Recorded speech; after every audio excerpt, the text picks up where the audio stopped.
Nabi Muhammad itu pun sedo, pun wafat. Tapi karakternya sampai sekarang itu dibunuh sama orang.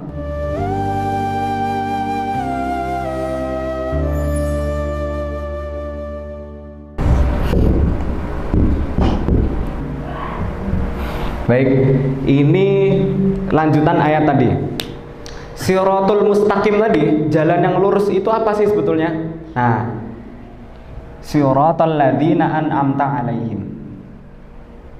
Di sini ada 3 golongan. Ini perhatikan guys, ini ada 3 golongan. An'amta alaihim. Terus ada al-maghdub. Terus ada ad-dallin. Ada 3 golongan. 3 golongan dalam surat Al-Fatihah. An'amta alaihim itu orang beriman. Tapi lebih detailnya di situ yang pertama ada as-shadiqun, ada asy-syahidun,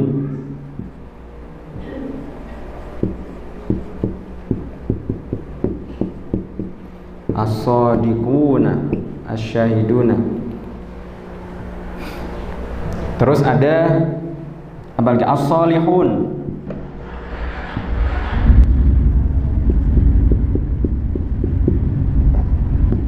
Nah, ini adalah golongan an'amta alaihim. Al-maghdub itu adalah golongan orang Yahudi. Al-Yahud. Al-Yahud itu Yahudi. Kemudian ad-dallin itu yang dimaksud an-nasara. An-nasara itu apa? Nasrani. Berarti ada 3 golongan, an'amta alaihim, al-maghdub sama ad-dallin. Golongan yang pertama, an'amta alaihim. An'amta itu artinya diberikan nikmat kepada mereka. Nah, mereka itu adalah yang pertama as-shadiqun. Situ as-shadiqun. As-shadiqun adalah orang yang benar, orang yang jujur, orang yang benar. Dia tidak mungkin melakukan kebatilan karena dia jujur terhadap dirinya sendiri, jujur kepada Allah. Nah, itu namanya as-shadiq. Kalau jamaknya, kalau orang banyak berarti as-shadiqun. Terus asyuhada itu orang yang bersaksi atas kebenaran. Asyuhada orang yang bersaksi atas kebenaran. Dia melihat sesuatu yang benar sampai berani mati atas kebenaran itu, dia disebut syuhada. Orang mati syahid itu orang yang seperti itu. Betul nggak? Dia itu dipersaksikan sama orang-orang bahwasanya dia itu baik. Dia juga bersaksi bahwasanya yang dia bawa itu baik, yang dia ikutin itu baik. Bisa dipahami gitu? Itu namanya syuhada. Orang yang mempersaksikan bahwasanya itu baik, sampai mati pun dia bersaksi bahwasanya itu tuh baik. Nah, itu namanya syuhada. Terus kemudian yang terakhir golongan orang yang soleh. Orang yang soleh itu orang yang mengikuti syariat Allah, tapi ya kadang-kadang mungkin berdosa, tapi dosanya itu dosa-dosa kecil. Tapi dia setelah berdosa langsung bertobat, ngikutin lagi syariat yang benar. Dia berdosa sedikit langsung bertobat, kembali lagi ke jalan yang benar. Itu namanya orang soleh karena dia masih tetap ngikutin apa yang disyariatkan sama Allah. Meskipun dalam perjalanannya itu mungkin agak ada yang mengganggu kecil-kecil, membuat dosa kecil-kecil, tapi bukan dosa besar ya, dosa kecil ya. Tapi kemudian dia bertobat, beristighfar, minta ampunan, kemudian kembali lagi kepada jalan yang benar. Soleh, syuhada, siddiqin. Itu an'amta alaihim. Maksudnya di sini an'amta tadi ya, kita minta kepada Allah untuk dimasukkan golongan-golongan orang ini. Golongan orang-orang yang diberikan nikmat sama Allah. Nah, siapakah itu? Nah, itu orang-orangnya. Itu diberikan sama nikmat sama Allah. Kemudian selanjutnya al-maghdub. Al-maghdub niku golongan kedua. Siapa itu orang?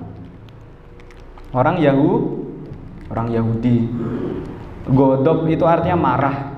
Berarti kalau al-maghdub berarti orang yang dimarahi, orang yang dimurkai sama Allah. Orang yang dimurkai sama Allah itu di sini disebut Yahudi. Rasulullah mengatakan bahwasanya fa innal yahud maghdubun alaihim. Sesungguhnya orang Yahudi itu dimurkai sama Allah. Wan nasara dullal, dan orang Nasrani itu disesatkan sama Allah dan mereka tersesat. Ngerti nggih? Berarti orang yang dimurkai itu orang Yahudi, orang yang sesat itu Nasrani. Al-maghdub di dalam Al-Qur'an itu disebutkan 24 kali. Dan 12 kalinya itu disandarkan kepada Yahudi. Maghdub itu. Kenapa kok Yahudi itu dimarahi sama Allah, dimurkai sama Allah? Sebetulnya ada pelanggaran Yahudi itu banyak sekali, tapi itu disimpulkan menjadi beberapa nih. Yang pertama, mengingkari tanda kebesaran Allah. Orang Yahudi itu mengingkari kebesaran Allah. Yang kedua, membunuh nabi. Orang Yahudi sering sekali membunuh nabi. Bahkan Nabi Isa itu kan yang membunuh orang-orang Yahudi. Tapi terbunuh apa tidak? Tidak. Nabi Isa diangkat ke langit. Yang dibunuh kan orang yang dimiripkan sama Nabi Isa. Bukan Nabi Isa yang terbunuh. Tapi siapa yang ngejar? Yang mau bunuh Nabi Isa siapa? Orang Yahudi. Orang Yahudi ini memang luar biasa mengerikan. Yang ketiga, iri terhadap nikmat Allah yang diberikan kepada orang lain. Orang Yahudi sering sekali mempunyai riwayat kalau dia itu iri, hasad terhadap apa yang dimiliki sama umat lain. Itu Yahudi. Kemudian menyekutukan Allah dan mempersonifikasikan Allah. Mempersonifikasikan itu artinya menggambarkan Allah itu bentuknya gini, Allah itu bentuknya gini. Itu kelakuan orang Yahudi itu. Terus selanjutnya menyuap, menyogok. Itu kelakuan Yahudi. Berarti kalau sekarang ada yang nyuap, ada yang nyogok, itu Yahudi itu. Nanti habis ini kalau bapak ibu ada yang suap dan disuap, ya itu kelakuan Yahudi, jangan diikutin. Selanjutnya ada menyalahgunakan kekuasaan. Wah, ini orang Yahudi banget ini. Sekarang coba lihat perang itu, orang-orang Yahudi. Mereka punya kekuasaan, punya kekuatan, punya koneksi.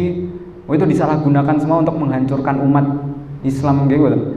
Untuk menghancurkan umat, menghancurkan kemanusiaan. Wah, luar biasa itu.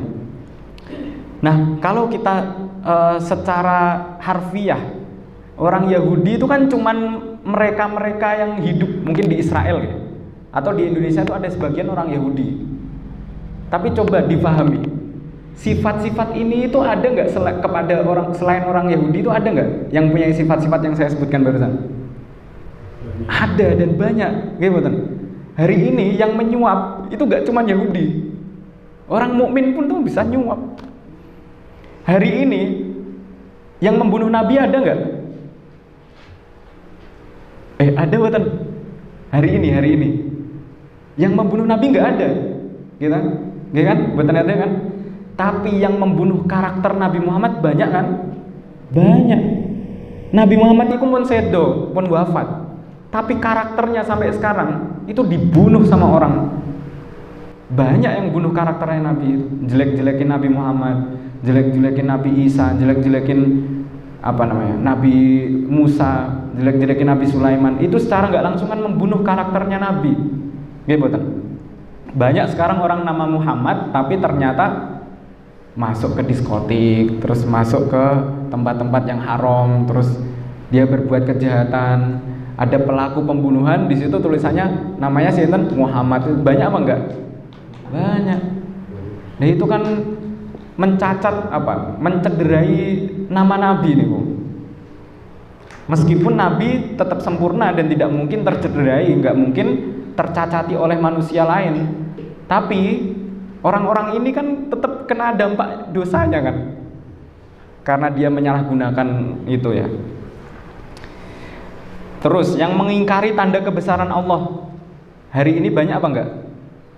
Banyak.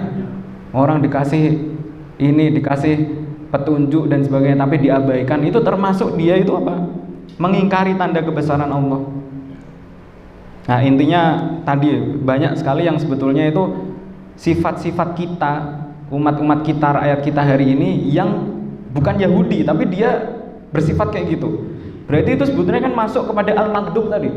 Al-maghdub itu orang yang dimurkai sama Allah. Na'udzubillahi Semoga kita nggak masuk ke golongan ini ya. Terus golongan selanjutnya, golongan terakhir, golongan ketiga, waladhdallin, ad-dhallun, golongan orang-orang yang sesat. Secara spesifik berdasarkan hadis tadi dan banyak kitab tafsir itu mengatakan bahwasanya ad-dhallin itu yang dimaksud orang Nasrani. Orang Nasrani, orang-orang yang dolin, orang yang sesat. Dia hilang arah, bingung, nggak jelas, itu orang-orang yang sesat. Nah, ada tiga tipe yang masuk ke kriteria dolun tadi, kriteria yang sesat tadi. Yang pertama, dia itu ada 4 malahan ya, ada 4. Kita ngene tafsir Al-Manar ya. Saya ambil dari kitabnya Syekh Rasid Ridho, tafsir Al-Manar. Ada 4. Yang pertama, dia tidak sampai kepadanya dakwah. Jadi dia itu benar-benar nggak tahu, terus dia sesat. Bisa dipahami gak? Dia nggak tahu, terus dia sesat. Itu golongan pertama. Terus golongan kedua, dakwahnya sampai ke dia, dakwahnya tuh sampai, tapi imannya enggak. Jadi cuman sekedar informasi aja. Sekedar informasi. Itu golongan kedua. Tapi imannya enggak nyampe. Golongan ketiga adalah dakwahnya diakui kebenarannya, tapi ditolak. Nah, itu juga termasuk orang sesat. Nah, yang terakhir, yang keempat, dia tahu dakwahnya, dia tahu kebenarannya, dia tahu hukumnya, tapi diputar balikkan, malah dibentur-benturkan, malah ditentang. Nah, ini kesesatan yang paling parah, yang keempat tadi. Kita termasuk mana? Itu aja. Semoga kita nggak termasuk semuanya, karena kalau misalnya kita masuk ke salah satu itu, berarti kita termasuk orang yang sesat. Ngerti nggih? Kalau kita itu udah dikasih tahu tapi masih gengsi, alah, ini itu sesat. Ngerti nggih? Jadi dua golongan yang ini, ada al-maghdub sama ad-dhallun tadi, sifat-sifatnya itu ada di tengah-tengah kita, Pak. Enggak cuman orang Yahudi, enggak cuman orang Nasrani, tapi sifat-sifat itu banyak sekali di sekitar kita itu. Makanya itu tadi listnya diperhatikan itu. Kira-kira itu kita masuk yang mana ya? Kalau kita masih nyuap, masih nyogok, berarti kita sama kayak orang Yahudi. Berarti kita dimurkai sama Allah. Oh, kalau kita masih menolak kebenaran atau bahkan malah mengajak-ngajak kebenaran, berarti kita sesat kayak orang Nasrani yang dimaksud ke golongan ketiga tadi. Naudzubillahi min dzalik. Maka ini harusnya mengukur kita itu sekarang masuk ke golongan mana? Golongan pertama, kedua, atau ketiga. Semoga kita masuk golongan pertama. Makanya kita berdoa terus, ihdinas siratal mustaqim, siratal ladzina an'amta alaihim. Nah, itu siratal ladzina an'amta alaihim. Yang ini ya Allah, yang ini. Jangan yang dua belakang, jangan. Yang pertama aja. Ngerti nggih?